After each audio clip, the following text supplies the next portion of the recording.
Right now, Pittsburgh's best sports show is about to begin. Call us or tweet us. We've got things to talk about on the Ireland Contracting Nightly Sports Call. Good evening, everyone, and welcome inside the Fan Cave. We are here talking sports 7 nights a week. Bob Pompeani here. Chris Mueller is up at 93.7 The Fan, and we welcome you. All you have to do to join the conversation is call the hotline number, which is 412-575-2600 on Twitter or X. It's at KDPomp, at Chris Mueller PGH. And we have a little delay in the action, so maybe some people will tune over and check us out and some of the things we have to talk about tonight. And I'm going to start where we did last night before I get to the Pirates and a Paul Skenes win again. But Cam Heyward did not practice today, and I'm not going to overdo too much of what that means because it is a Veterans Day. He normally gets one of these days. Do you read anything more into that other than Cam Heyward, who normally talks today, did not, again, address the media?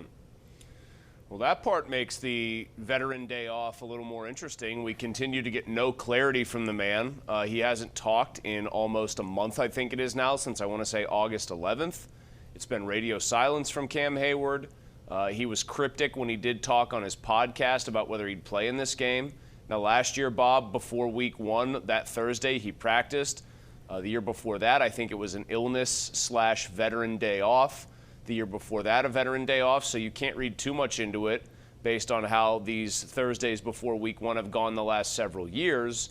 But the entire thing is just ominous, and the fact that he isn't saying anything, the longer this goes, the more it threatens to become a major distraction. And I continue to think, as I suspect you do as well, that ultimately he's going to play one way or another and that this is his attempt to try and create some sort of leverage before the game starts. But the way the Steelers have handled this thus far, I have a feeling they're not going to blink and they're going to dare him to actually sit out football game or games to try to prove his point. And I don't think he's going to do that.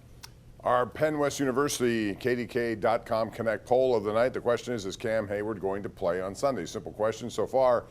67% of the people said no out there. 33 said yes. Now it's 50-50. It's changing as we go. But there are a lot of overtones into this one. When you're talking about this game, we should be talking about the game. It seems like this distraction will linger, and if he doesn't play, it'll really become a major topping point next year. But let's talk real quick about this game and the fact that they've had some injuries. Their right guard is out. They have a rookie right tackle. I think the Steelers should take advantage of that. Sauce Gardner's missed, well, he was, I don't know if he practiced today or not, but yesterday he was limited. He's coming off a not-so-great year for him based on his standards. What do you think the Steelers have to do to be successful and score points in the first quarter, which is something they really haven't done in a long time? Unlike what we saw tonight with Dallas and Philadelphia, where there were punters did not get any work today so far. Well, I mean, come out with a good script and something a little bit unusual. Attack a Jets defense that I think, other than Sauce Gardner, is really lacking in the secondary.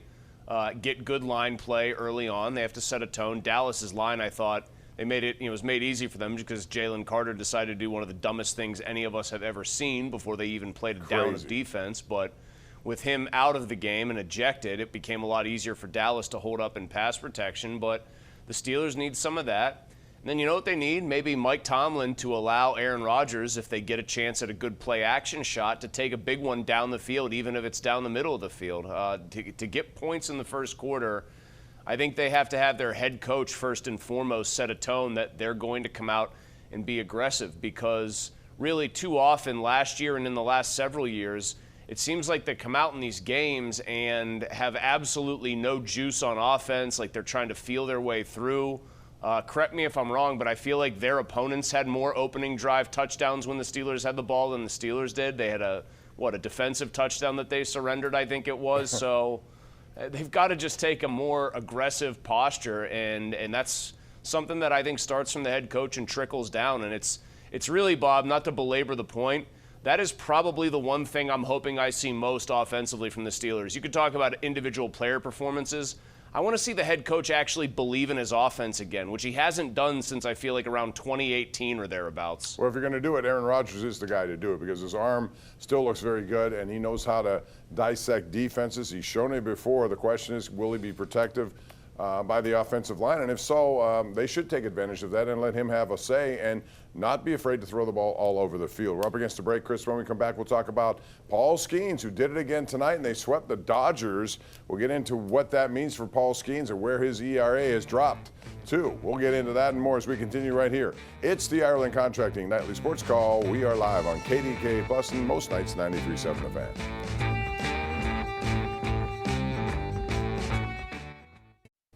All right, this is our Xfinity tweet of the night from Jim Rosati, who says Paul Skenes has a 1.97 career ERA. That's the lowest through 52 career starts in the live ball era. That goes all the way back to 1920. He did it tonight, Chris, by just absolutely dominating a very good Dodger hitting team. Pirates have done that most of this series, actually, yesterday included, even though they had chances. But Skenes made it look too easy. 6 innings again, 2 hits allowed, 1 walk, 8 strikeouts. In total control, and now over his last 5 decisions or 5 wins at PNC Park, and over 36 ERA. It's not even close. The Cy Young is pretty much decided. It's going to be him. Zach Wheeler got injured. There are some guys who've had good years out there. There's no question about that, but not as good as Paul Skenes. And finally, Chris, he's over 500 at 10-9. There was some small part of me that perversely wanted him to be 9-10, 9-11, 10-12. With a 1.95 ERA, and just to see the absurdity of that. And he could still, I guess, be a hard luck loser in his next couple starts, and it could get there. But he's been incredible. He's been better in year 2, even if I feel like maybe the spectacular stuff hasn't been as in evidence because you're just seeing it all over again. There haven't been as many eye-popping strikeout totals. He just continues to mature and get even better as a pitcher. If he gets even touched up for more than probably a run or 2, it feels like something has gone very wrong or is something very off on that particular night. And then he just gets, and I think this is the most impressive part. I was just thinking about this during the break. He had a rough start a couple of games ago where he got, truly knocked around by his or anyone else's standards. And you wonder, ooh, okay, did somebody figure him out a little bit? Is there a book out? No, he just comes back and basically, puts to bed any fears that he's actually going to start getting figured out by opposing hitters. I think his ERA got up to like 2.12 after that start, and then he just ratchets it right back on down. He made Ohtani look foolish at the plate. The Dodgers have been very bad hitting their last 40 or so games, 45 games, but the Pirates never let them up off the mat. And you look at the pitching that they have now, you look at the pitching that they should have next year coming up as reinforcements, and my goodness, whoever it is, and we don't have to go over this again, it should be somebody other than Ben Cherington who runs this team next year. It's very simple. Take every dime the owner is willing to give you and find hitters. Seriously, just find some hitters, and you almost certainly, if you have health, will have a playoff team. This pitching would have been good enough this year to be contending, I think, as a playoff if they had hitting at the beginning of the year because they wasted so many quality starts.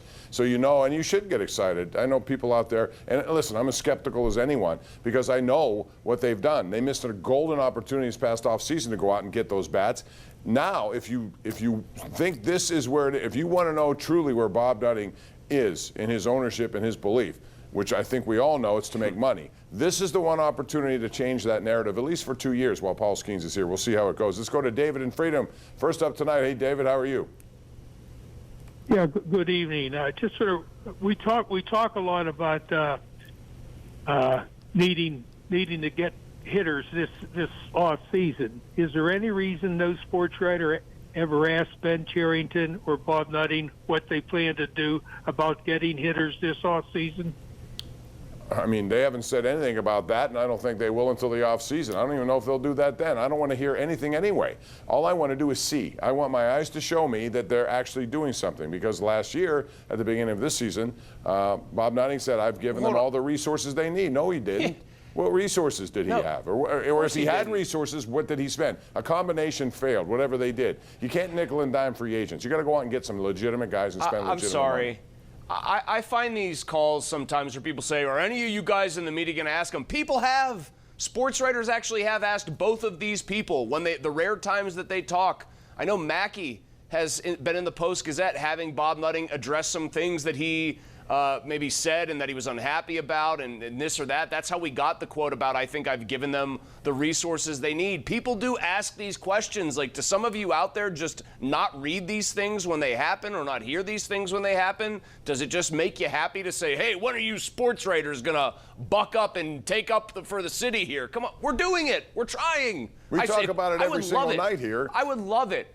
I would kill if Ben Cherington would come on the PM team with us and answer why he didn't get better hitters this year. I would love for that to happen. Unfortunately, I can't force and will it to happen. But again, I'm not interested in words anymore. I have to see it, and that's the only way it's going to change the narrative about Bob Nutting or the way they do business. You got to see it. They have done a good job assembling what looks like a very deep and young pitching staff, one that could be really financially under control for quite some time. Make the most of it. Use it as if you're talking about a rookie quarterback who came into the league and has been awesome in year one. You have 4 more years before you cash in, maybe in the big money. Spend the money. Do something. And that's where they are right now. We'll see what they do. Let's go to John in Dormont. John, how are you? Hey, Bob and Chris, thanks for taking my call. Sure. As far as Cam Heyward going to play, I'll tell you the reason why I think he's going to play. His manager that botched his last contract, and now he's wanting more money. If he doesn't play, he's going to be taken off the roster, and he's going to lose a lot of money. He's going to lose some of that, right? Some of the signing bonus off of the original contract. Or I mean, he got the $13 million. I think some of it comes out from there. But yeah, I mean that's why I don't think, honestly, he's not going to miss this game. I think he'll do it and hope, if nothing gets done, that at some point something will. Whether that's, you know, at the end of the season even. I mean, what he should have done, and I'm no agent, Chris, but if you felt so bullish about your play, you should have had more incentives in there. There are conditions that if I do this, I want that. If I do this, I want that. I think that makes sense. He should have taken, he took a little bit of security. He might have believed in himself, but he clearly wasn't steadfast enough to be a full-on mercenary and just say, I'll play out this deal. Some guys have done that, and if you do it and you live up to the billing, you end up making a lot more money. Darrelle Revis was like the king of the one-year deal later in his career when he still was a big-time cornerback. So, you know, I don't feel sorry for Cam in that way. I do think he pretty obviously outperformed the contract, but he was in a rock and a hard place. He was coming off injury, and he decided to take a little security, and it did come back to bite him. And in this case, I think unlike other situations, I'm not so sure the Steelers are willing to budge on this one just to give him $4, $5, $6 million extra. If they do, Bob, I think you've said this, they might want to make it as 11th hour as possible, make him sweat, make it a little ugly, turn the court of public opinion is absolutely against Cam now, firmly. Turn the court of public opinion, the public pressure up, and then say, oh, yeah, here's your $6 million. Hope it was worth it. Oh, by the way, you better be phenomenal again this year. Well, that's what I have said. And do you agree with it? I think it will come down. If something is going to happen, it'll be on Saturday before they head to New York or sometime during that trip, because we've seen that before. Yeah, I don't think they're going to do it anytime before then, because I do think now they can say all they want. This is just business, and maybe in a cold-blooded sense it is, but I think on some level it's personal in the sense that they want him to sweat. And they're either not going to give it to him or they're going to make him as uncomfortable as they are capable of making him in this situation before he actually gets what he's been asking for. What are you expecting from this game? Because I think it's going to be under the 38.5 or whatever the line is, over an underline, because I think both these teams still are works in progress. We haven't seen a lot from the Steelers at all with their key players in there. We're going to see Jonnu Smith for the first time, Aaron Rodgers for the first time. I think it takes time, and that's a pretty good New York defense. So I expect low scoring, something like 19-13, 19-14. Do you agree with that, or do you think it'll go the other way?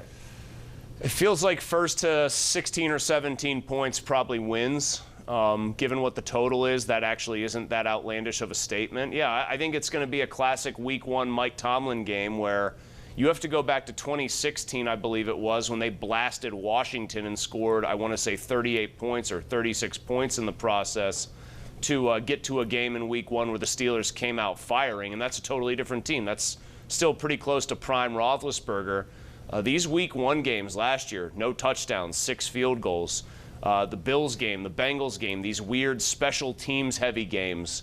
I think it's going to be ugly. I think it's going to be a war of attrition. I think it's going to be a field position game, and I think the team that hits one or two big plays offensively and doesn't turn the ball over probably wins this game. And I think the Steelers should be that team because, frankly, they're better than the Jets. Yeah, they are. At this point, they are, and I'd love to see them come out and go opposite of what most people expect, which is a lot of runs and, you know, kind of scripted the way we've seen it in the past. I would love to see no huddle. I love no huddle. I see it very rarely, but when I do see it, I think there's something to say about the success rate for that team, for the Steelers.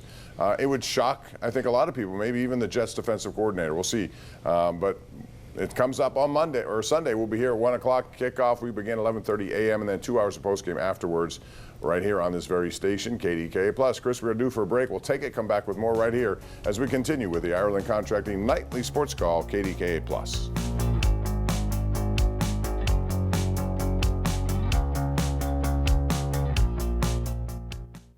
Welcome back, Bob Pompeani and Chris Mueller with you. Join us again, busy weekend, especially on Sunday. We'll wrap it all up with the #1 Cochran Sports Showdown late night after the late news. Chris, I want to ask you about the two other games that we see. We talked about Jets, Steelers.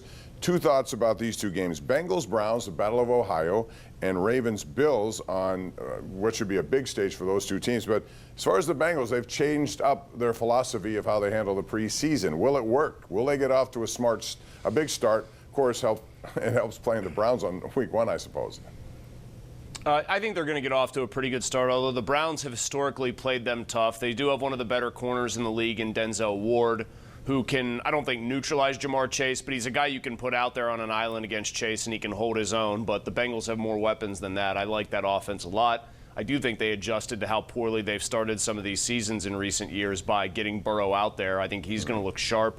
I know Garrett was dinged up with a hip. So if Garrett is compromised at all or not like 100%, man, does that just, I think, decrease dramatically Cleveland's chances of keeping this close. I think the line's 5.5. Right now, I actually feel inclined to take the Bengals to cover it. As far as Baltimore, Buffalo, that could be the two most complete teams top to bottom in the AFC, and yet I think the Ravens are clearly better. I don't see holes on either side of the ball there, and I also think the Bills might have some secondary issues. I expect Baltimore to win that game and make an early season statement. Not that it matters, of course, for Lamar Jackson because we're all going to be judging him just like we're going to be judging Josh Allen when it comes to playoff time. Right. And last year, I mean, that's one of those games they had an opportunity to win that game and had some drops and big plays against. I'm sure they're still stewing about that. We'll see how it goes. But, yeah, I agree with you. I think the Ravens are very complete, and they have everything it would take to win a division and then some. All right, Chris, we're out of time. Thanks, as always. We'll see you over the weekend and see you next week as well as we get set for the week 1 of the NFL season. Have a good night, Chris.